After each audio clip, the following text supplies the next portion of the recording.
Hey, what's up guys? Today I'm gonna quickly show you how to change the front brake pads on this C-Class. So after the front of the car is up and the wheel is off, I can turn the steering wheel all the way to the right since I'm working on the left wheel.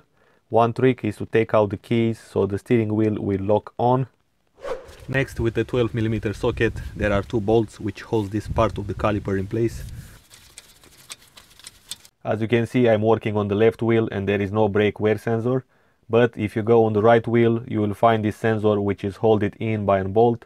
It basically has a little pin which goes into the pad and flashes a warning light in the dashboard when it gets in touch with the rotor. Next, with a crowbar, pry out the caliper and hang it somewhere in such a way that the brake line will not have much tension on it. Remove the old pads.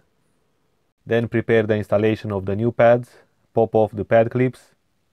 Then use a metal wire brush and clean the rust, especially where the brake pads will sit. Then place some copper paste on the brake pad clips and install them back.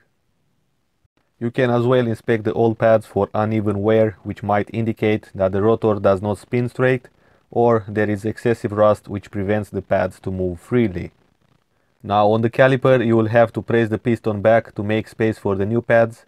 Use a brake piston press, or if you don't have one like me, use a plier on reverse against an old pad and make the leverage to push the piston in.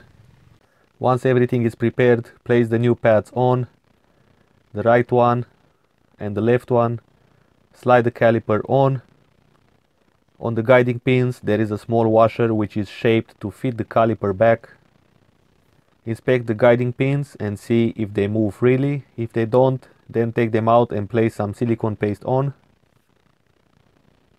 Finally, put some thread locker on the bolts and torque them on the caliper to 20 foot-pounds. Alright guys, thanks for watching. Remember to subscribe for more and I will see you in the next video.